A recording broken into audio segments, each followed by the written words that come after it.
ये देखिए, तो ये कुछ कुछ टेबल का फॉर्मेट क्लियर यहाँ पर हो गया है। ठीक है, दिख रहा है आप लोगों को। तो यहाँ पर हमने ये नेम क्लास सब्जेक्ट नाम की एक टेबल बनाई है, जिसमें हेडिंग है नेम क्लास सब्जेक्ट, और इसमें ये है हमारे ये हमने एक एंट्री की है। तो ये पहले हमने वह जैसे इससे पहले की वीडियोस में आपने देखा है, उसी तरीके से यहाँ पर चीज़ें हुई हैं। तो यहाँ पर एक टेबल क्रिएट हो गई है, लेकिन उसमें अभी एक ही रो है, तो एक दो और रो भी इंसर्ट कर देते हैं, तो आप लोगों को और क्लियरली दिखाई देगा।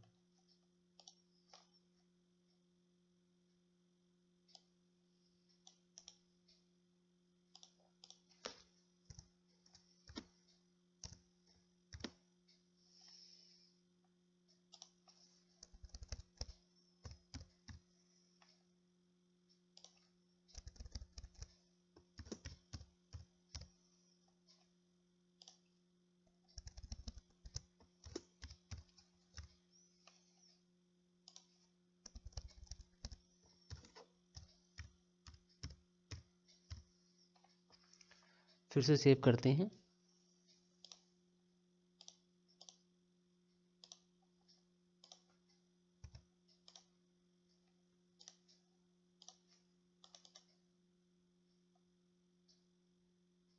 देखिए, एक टेबल आपकी क्रिएट हो गई, जिसमें आपकी 3 एंट्री है। एक बार फिर से टेबल को समझो। ये तो टेबल को रन करा के दिखा दिया ब्राउज़र में, कैसे टेबल को फिर से समझ लीजिए आप लोग।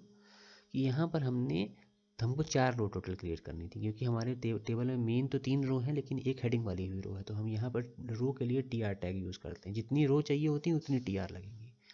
टेबल हेडिंग के लिए टी एच टैग यूज़ होता है, और टेबल के अंदर के डेटा के लिए टी डी यूज़ होता है। तो इसलिए हमने यहाँ पर 3 रो में टी डी यूज़ किया, और एक ऊपर वाली रो में सबसे पहले हमने टी एच यूज़ किया, क्योंकि पहले हमको हेडिंग भी देनी है नेम क्लास और सब्जेक्ट की।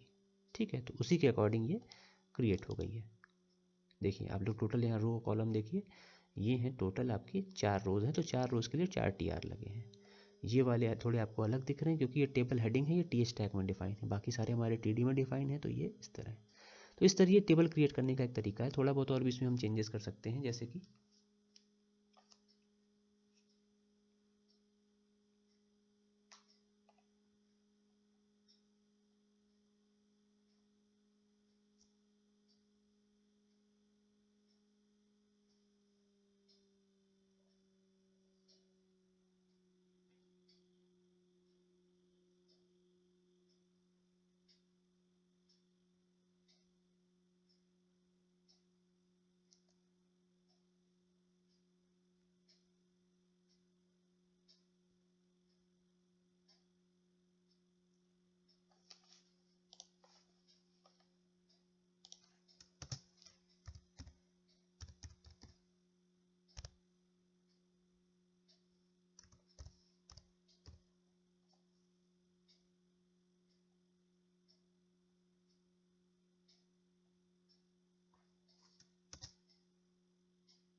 देखिए टेबल का डिज़ाइन कितना चेंज हो गया। अब मैं बताता हूँ कैसे चेंज हुआ। देखिए, ये इसकी एक इसका एट्रीब्यूट होता है, प्रॉपर्टी होती है। तो प्रॉपर्टी जो भी होती है, हमको टेबल का बॉर्डर डिफाइन करना। टेबल का बॉर्डर हमने ये 10 पिक्सल से डिफाइन कर दिया, और सॉलिड ब्लैक, तो वो ब्लैक डिज़ाइन में हो गया। तो पिक्सल हम कम भी कर सकते हैं, पिक्सल मान लो कम कर देते हैं, 1 पिक्सल कर देते हैं, उसका डिज़ाइन थोड़ा और चेंज हो जाएगा।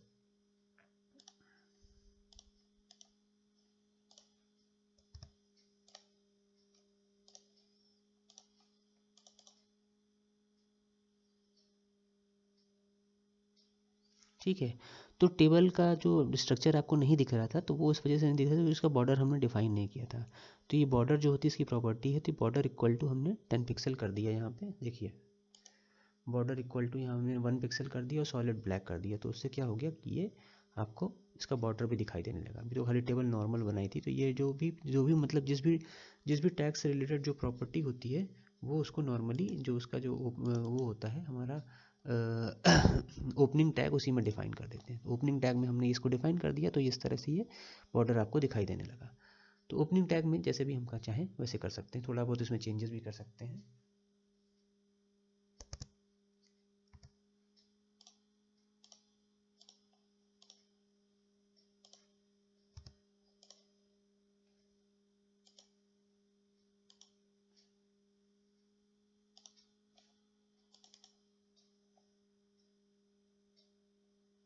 ये देखिए आपको बॉर्डर अब क्लियर दिखाई देगा। हमने 5 पिक्सल किया तो ये इसका टेबल का बॉर्डर है जो कि दिखाई दे रहा है, सॉलिड ब्लैक कलर का है। अगर हम ये ब्लैक कलर हटा दें तो भी नॉर्मल दिखाई देगा।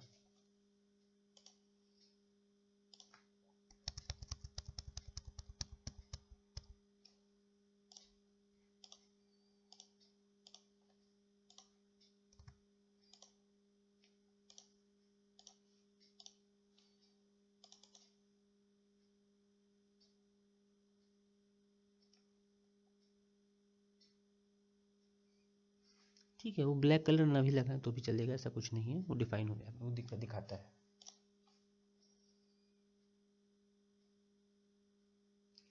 क्योंकि बाय डिफ़ॉल्ट वो अपना वही कलर ले लेता है। बाकी और भी किसी कलर में करना चाहें तो सॉलिड रेड करके देखते हैं।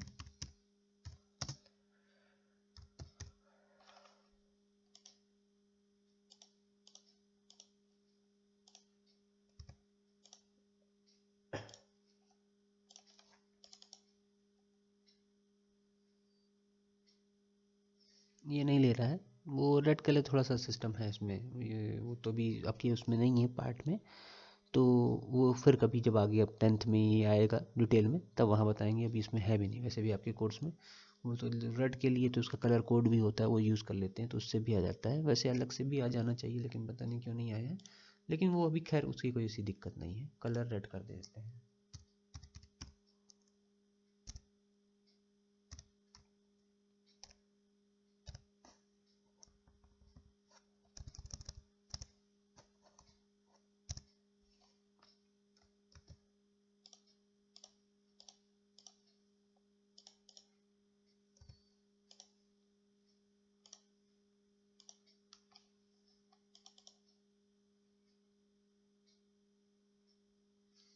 ये नहीं ले रहा है, चलो कोई हो सकता है इस ब्राउज़र की वजह से ना ले रहा हो, लेकिन नॉर्मली ले लेता है। हालांकि कोई ऐसी दिक्कत नहीं है, वो आपके उसका पार्ट भी उतना नहीं है तो मैंने ऐसे बता दिया था। तो ये इस तरह से हम लोग टेबल क्रिएट कर सकते हैं, जो भी टेबल क्रिएट करना चाहें। तो HTML में टेबल क्रिएट करने के लिए ये हमारे TR और TD टैग होते हैं जिनका यूज़ करते हैं। जिसे आप लोगों ने देखा पहले तो HTML जो हमारा मेन टैग है वो लगेगा ही लगेगा, ठीक है। तो और हेड टाइटल सब लगेंगे। उसके बाद हमारा टेबल टैग होता है टेबल को डिफाइन करने के लिए। और ये बॉर्डर ऑर्डर तो चलो अलग चीज़ है, वो तो मतलब अलग एट्रीब्यूट्स हैं उसके। लेकिन नॉर्मली हमको जो टेबल ड्रॉ करनी होती है, टेबल ड्रॉ करने के लिए हमको TR का यूज़ करना होता है। टेबल रो के लिए जितने हमको रोज चाहिए होंगे उतनी TR लगेंगी।